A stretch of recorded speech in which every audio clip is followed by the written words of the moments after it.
আসসালামু আলাইকুম। ভিডিওর শুরুতেই মহান রব্বুল আলামিনের দরবারে লাখো কোটি শুকরিয়া।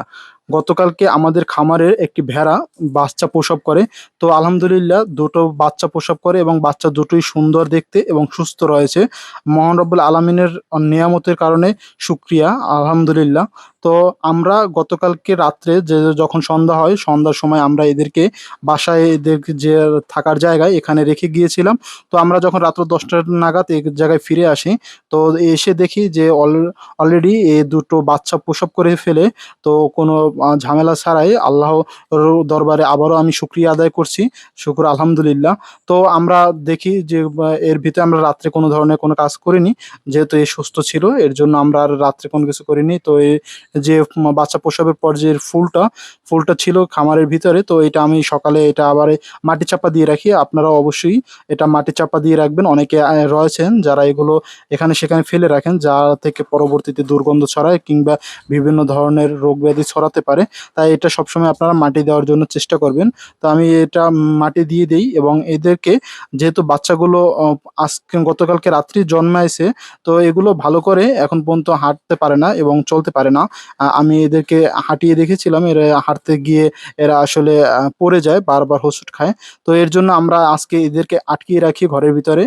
এদেরকে বাহিরে বের করি না। আমি এদেরকে ঘরের ভিতরেই খাবার দেওয়ার ব্যবস্থা করি। যেহেতু আমাদের মেঝেটা প্রচুর নোংরা হয়ে রয়েছে ওদের আসলে বিষ্ঠা এবং হলো প্রস্রাবের কারণে। তো এর কারণে আমি একটা বড় পাতা, কলা পাতা কেটে, তো এর উপরে আমাদের যে ডালের যে ভুসি রয়েছে, এই ভুসিগুলো এদের খেতে দেই।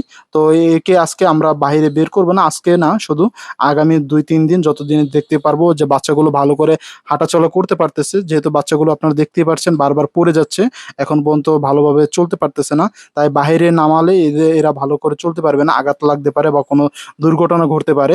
তাই আমরা এদেরকে এই জায়গায় বন্দি করেই রাখবো। আর যত খাবার এই জায়গায় আমরা দেওয়ার চেষ্টা করব। আমরা এই কলাপাতা দিয়েছি, কলাপাতা এরা এখানে খাবে। আপনারা ভাই একটা প্রশ্ন করতে পারেন বা বলতে পারেন যে, "ভাই আপনার তো খামারটা বেশ নোংরা। আপনারা যে জায়গায় রাখেন এটা তো স্বাস্থ্যসম্মত না।" তো হ্যাঁ, আমিও মানি এটা স্বাস্থ্যসম্মত না ভাই। দেখেন, আমি আসলে, আপনারা জানেন যারা আমার কন্টিনিউ ভিডিও দেখেন, আমি আসলে একজন নতুন খামারি। আমি আসলে এটা আমার নিয়ত ছিল যে আমি গরুর খামার করব। তো আমার গরুর খামারে যে জায়গায় আমি কাজ করতেছি সেই জায়গায় ঝামেলা চলার কারণে আমি গরুর খামারটা শুরু করতে পারিনি।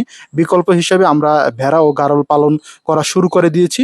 কারণ আমি একটা দিনও বসে থাকতে চাই নাই। জাস্ট শুরু করে দিয়েছি। আমার যে ঘর ছিল, এটা আসলে ঘর না, এটা ওদের জন্য আলাদা করে তৈরি করা না। এটা হলো আমাদের যে বাড়িটা রয়েছে খামার বাড়ির ভিতরে, খামার বাড়ির ভিতরে যে বাড়িটি, এই বাড়িটার একটা পাকের ঘর, রান্নাঘর করার ঘর। তো এই ঘরের ভিতরেই এদেরকে রাখি। এটা এই যে মাটির ভিতরে থাকে, আপনারা জানেন টানা বৃষ্টি চলতেছে সারা বাংলাদেশেই, যার কারণে একটু আরো অগোছালো এবং বিশৃঙ্খলা দেখাচ্ছে।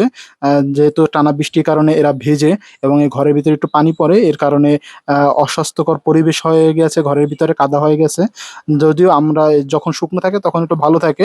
কিন্তু আমরা পরবর্তীতে এদের জন্য আলাদা ঘর তৈরি করব। আমরা আগে এদের জন্য ঘর তৈরি করে তারপরে এদের কিনবো, এরকমের কোনো আসলে সিদ্ধান্ত ছিল না। আমরা হঠাৎ করেই এদের পালন করার জন্য ক্রয় করে নিয়ে আসি। যে আমরা ভিডিও করতে না করতে বাহিরে বৃষ্টি চলছিল প্রচুর পরিমাণে। তো এরা দেখতেই পারছেন ঘরের ভিতরে পাশে দাঁড়িয়ে ছিল বৃষ্টির ভিতরে। আমরা এদেরকে বাইরে যেগুলো নেমেছে তাদেরকে আলাদা কোনো খাবার দিইনি। পরবর্তীতে আমি যেহেতু নিজেই ভিডিও করতেছি এবং নিজে কাজ করতে হয়, এর জন্য আপনাদের ভিডিও হয়তোবা ভালো করে আমি তৈরি করতে পারি না। তো আমরা গাছ থেকে মেহগনি গাছ, আমাদের অঞ্চলে এই গাছটার নাম বলে। তো এই মেহগনি গাছের একটা ডাল পেড়ে দেই। এই ডালে যে পাতাগুলো রয়েছে এই পাতাগুলো খাচ্ছিল ওরা খুব ভালো করে। আপনারা দেখতেই পারছেন যে ওরা কতটা সুন্দর করে এই পাতাগুলো খায়। তো আমি এই পাতাগুলো প্রায় পেড়ে যখনই খাবারের সংকট থাকে, কোনো কিছু দেওয়ার না থাকে, আমি এই পাতাগুলো ওদেরকে আসলে পেড়ে গাছ থেকে দেওয়ার চেষ্টা করি, যেন ওরা এ থেকে ওদের কিছুটা হলেও পেটের ক্ষুধা মিটাতে পারে। তো আলহামদুলিল্লাহ আমাদের যে খামারে যে ভেড়া, গারল রয়েছে এরা আসলে সবকিছুই খায়।